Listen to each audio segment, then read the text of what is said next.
ഇനി വിലക്കയറ്റത്തിൽ ജനം പൊറുതിമുട്ടി നിൽക്കുന്ന അവസ്ഥയിലാണെന്ന് നിയമസഭയിൽ റോജി എം ജോൺ MLA പറഞ്ഞു. 85 രൂപയ്ക്ക് ചിക്കൻ നൽകുമെന്ന് പറഞ്ഞ മന്ത്രിയുണ്ട്. 85 രൂപയ്ക്ക് ചിക്കൻ കാല് പോലും ലഭിക്കാത്ത അവസ്ഥയാണെന്നും റോജി എം ജോൺ പറഞ്ഞു. അവശ്യ സാധനങ്ങളുടെ വിലക്കയറ്റത്തിൽ അടിയന്തര പ്രമേയം അവതരിപ്പിച്ച് സംസാരിക്കുകയായിരുന്നു റോജി എം ജോൺ. സംസ്ഥാനത്ത് പച്ചക്കറിക്കും പലവ്യഞ്ജനങ്ങൾക്കും മറ്റ് അവശ്യ സാധനങ്ങൾക്കും തീ വിലയാണ്.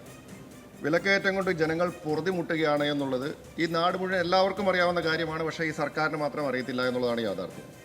സർ, വെണ്ടയ്ക്കയും തക്കാളിയും ഇല്ലാത്ത സാമ്പാറും മുരിങ്ങയ്ക്ക ഇല്ലാത്ത അവിയലും കഴിക്കേണ്ട ദുരവസ്ഥയിലാണ് ഇന്നൊരു സാധാരണ മലയാളി എന്നുള്ളത് നമുക്ക് കാണാതെ പോകാൻ കഴിയുമോ?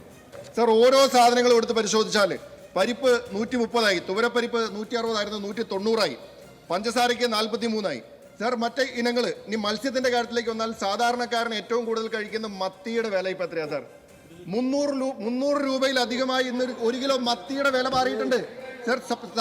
സാധാരണക്കാരൻ ഉപയോഗിക്കുന്ന സാധനങ്ങളാണ് സർ. ഹയലയുടെ വില ഏത് മത്സ്യം എടുത്ത് പരിശോധിച്ചാലും സർ അത് മാത്രമാണോ?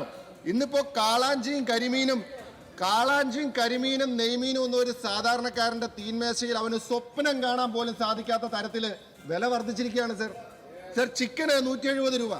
ഇവിടെ 85 രൂപയ്ക്ക് ചിക്കൻ കൊടുക്കുമെന്ന് പറഞ്ഞ ഒരു മന്ത്രി നിയമസഭയിൽ ഉണ്ടായിരുന്നു സർ. ഇപ്പൊ 85 രൂപയ്ക്ക് ചിക്കന്റെ കാല് പോലും കിട്ടാത്ത അവസ്ഥയിലായി സർ. ഇതാണ് പച്ചക്കറി വില വർധനവിൽ ഫലപ്രദമായ ഇടപെടൽ നടത്തിയെന്നാണ് ഭക്ഷ്യമന്ത്രി GR അനിൽ സഭയിൽ വ്യക്തമാക്കിയത്. വിലക്കയറ്റം കേരളത്തിന്റെ മാത്രം പ്രശ്നമല്ല, രാജ്യത്താകെയുള്ളതാണെന്നും മന്ത്രി ചൂണ്ടിക്കാട്ടി. സംസ്ഥാനത്ത് പച്ചക്കറി വിലയുടെ ഇവിടെ സൂചിപ്പിച്ച വിഷയങ്ങൾ അതുമായി ബന്ധപ്പെട്ട് അതിൻ്റെ പരിഹാരം കാണാൻ ആവശ്യമായ നടപടികളുടെ ഭാഗമായി 24/6/2024 കൃഷിമന്ത്രിയുടെ അധ്യക്ഷതയിൽ തന്നെ ഉന്നതതല യോഗം ചേർന്ന് അതിനെ സംബന്ധിച്ച് വിലയിരുത്തി അതിനാവശ്യമായിട്ടുള്ള നടപടിയിലേക്ക് നീങ്ങുന്നുണ്ട്. വിലക്കയറ്റത്തിൻ്റെ വിഷയത്തിൽ ഇത് നമ്മുടെ സംസ്ഥാനത്ത് മാത്രം വിഷയമല്ല, രാജ്യമൊട്ടാകെയുള്ള ഒരു പ്രശ്നമാണ് എന്ന് നമുക്കെല്ലാം അറിയാം.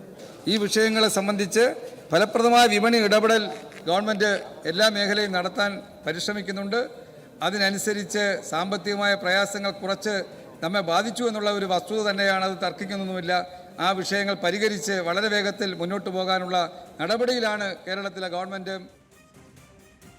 സാധാരണക്കാർ സർക്കാരിന്റെ മുൻഗണനയിലില്ല എന്ന് VD സതീശൻ ആരോപിച്ചു. അടിയന്തര പ്രമേയത്തിന് അനുമതി നിഷേധിച്ചതിനാൽ പ്രതിപക്ഷം ഇറങ്ങിപ്പോയി. ഏജൻസികൾ മുഴുവൻ ഫെയിൽ ചെയ്യുക, സപ്ലൈകോ തകർന്നു, ഹോർട്ടികോർപ്പ് മോശമായി, നമ്മുടെ സംഭരണങ്ങൾ എല്ലാം പാളുന്നു. കാർഷിക മേഖലയിൽ, മത്സ്യത്തൊഴിലാളി മേഖലയിൽ, പട്ടികജാതി പട്ടികവർഗ പ്രദേശങ്ങളിൽ എല്ലാം ആയി ഉണ്ടാകുന്ന ഗുരുതരമായ സ്ഥിതിവിശേഷം, അതിൻ്റെ മീതെ കൂനിന്മേൽ കുരുവെന്നതുപോലെയാണ് ഗുരുതരമായ ഈ വിലക്കയറ്റം ഉണ്ടായിരിക്കുന്നത്. സാർ, ഞങ്ങൾക്ക് ഗവൺമെൻറ്റിനോട് പറയാനുള്ളത്, സർക്കാർ ഇതിനെ അഡ്രസ്സ് ചെയ്യണം. സാർ, എൻ്റെ അറിവാണ്, എല്ലാ ദിവസവും രാവിലെ മുഖ്യമന്ത്രിയുടെ ടേബിളിൽ എല്ലാ വിലയെ സംബന്ധിച്ച വിവരം കിട്ടുമെന്ന്. അപ്പം മുഖ്യമന്ത്രിയുടെ ഓഫീസ് ആ വിലക്കയറ്റം ഉണ്ടാകുമ്പോൾ കഴിഞ്ഞ ആഴ്ചയിൽ നിന്ന്, കഴിഞ്ഞ മാസത്തിൽ നിന്ന് ഈ മാസം ഉണ്ടായിരിക്കുന്ന വിലക്കയറ്റം ഏതെങ്കിലും ഒരു ഐറ്റത്തിന് എന്തുകൊണ്ടുണ്ടായി എന്ന് അന്വേഷിക്കാൻ വേണ്ടിയിട്ടുള്ള ഒരു മെക്കാനിസം വേണം. നിങ്ങളുടെ സർക്കാരിൽ അങ്ങനെ ഒരു ഏകോപനമില്ല, ഒരു സംവിധാനവും ഇല്ല. നിങ്ങളുടെ പ്രയോറിറ്റി അല്ലത്. ഞാൻ എപ്പോഴും ചോദിക്കുന്ന ചോദ്യം, നിങ്ങളുടെ പ്രയോറിറ്റി എന്താണ്? നിങ്ങളുടെ പ്രയോറിറ്റി ഇതൊന്നുമില്ല, വേറെ എന്തൊക്കെയാണ് നിങ്ങളുടെ പ്രയോറിറ്റി? പാവങ്ങളൊന്നും നിങ്ങളുടെ പ്രയോറിറ്റിയിലില്ല. അത് നിങ്ങൾ ഇതുവരെ മനസ്സിലാക്കിയിട്ടില്ല. നിങ്ങൾ തെറ്റ് തിരുത്താൻ പോകുന്നു എന്ന് പറയുന്നു. ഇതൊക്കെയാണ് നിങ്ങൾ തിരുത്തേണ്ട തെറ്റുകൾ. VS അനുരാഗ് ചേരുന്ന വിവരങ്ങളുമായിട്ട്. അനുരാഗ്, സംസ്ഥാനം നേരിടുന്ന അതിരൂക്ഷമായ വിലക്കയറ്റം അതായിരുന്നു ഇന്നത്തെ പ്രതിപക്ഷം അടിയന്തര പ്രമേയമായി കൊണ്ടുവന്നത്. എന്ത് കാരണം പറഞ്ഞാണ് അനുമതി നിഷേധിച്ചത്? സംസ്ഥാനത്ത് പച്ചക്കറിയുടെയും പലവ്യഞ്ജനത്തിന്റെയും വില ക്രമാതീതമായി കൂടിയത് കാരണം ജനജീവിതം ദുസ്സഹമാണെന്നും വിഷയം സഭ നിർത്തിവെച്ച് ചർച്ച ചെയ്യണമെന്നായിരുന്നു അടിയന്തര പ്രമേയ നോട്ടീസിലെ പ്രതിപക്ഷ ആവശ്യം. റോജി ജോൺ MLA ആണ് ഈ നോട്ടീസ് നൽകിയത്. എന്നാൽ ഉൽപാദന സംസ്ഥാനത്തേക്കാൾ വിലക്കുറവാണ് കേരളത്തിലെന്ന് ഭക്ഷ്യമന്ത്രി GR അനിൽ മറുപടി നൽകി. വിലക്കയറ്റം തടയാൻ ഫലപ്രദമായ ഇടപെടലാണ് സംസ്ഥാന സർക്കാർ നടത്തുന്നത്. പച്ചക്കറി വില വർധനവിൽ ഫലപ്രദമായ ഇടപെടൽ നടത്തിയിട്ടുണ്ട്. വിലക്കയറ്റം കേരളത്തിന്റെ മാത്രം പ്രശ്നമല്ല, രാജ്യത്താകെയുള്ളതാണ്. കേന്ദ്രത്തിന്റെ വികല സാമ്പത്തിക സാമ്പത്തിക നയമാണ് ഈ സ്ഥിതിയിലേക്ക് കേരളത്തെ എത്തിച്ചത് എന്നും അദ്ദേഹം മറുപടി പറഞ്ഞു. ഇതിനെതിരെ പ്രതിപക്ഷവും ഭരണപക്ഷവും തമ്മിൽ യോജിച്ച് പോരാടാൻ ഇതുവരെ കഴിഞ്ഞിട്ടില്ല എന്ന വിമർശനം കൂടി അദ്ദേഹം കൂട്ടിച്ചേർക്കുന്നുണ്ട്. വിലക്കയറ്റത്തിന്റെ വേദന സർക്കാർ അറിയുന്നില്ലെങ്കിലും ജനങ്ങൾ അറിയുന്നുണ്ടെന്നാണ് റോജി എം ജോൺ MLA തിരിച്ചടിച്ചത്. സപ്ലൈ ഇല്ലാത്ത സ്ഥാപനമായി സപ്ലൈകോ മാറിയെന്നും അദ്ദേഹം പരിഹസിച്ചു.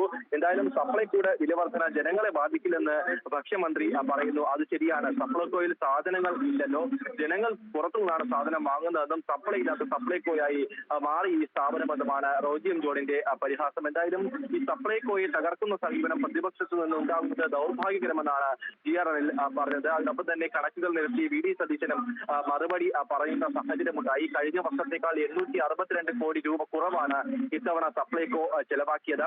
സപ്ലൈകോയുടെ ഘാതകരെന്ന് ഈ സർക്കാരിനെ വിലയിരുത്തപ്പെടുമെന്നും സതീശൻ ആരോപിച്ചു. എന്തായാലും ഇക്കാര്യങ്ങൾ മന്ത്രിയുടെ മറുപടിയോട് കൂടി തന്നെ ശരി അനുരാഗ്, അങ്ങനെ വിലക്കയറ്റം സംബന്ധിച്ച പ്രതിപക്ഷത്തിന്റെ അടിയന്തര പ്രമേയത്തിന് സഭ അനുമതി നൽകി.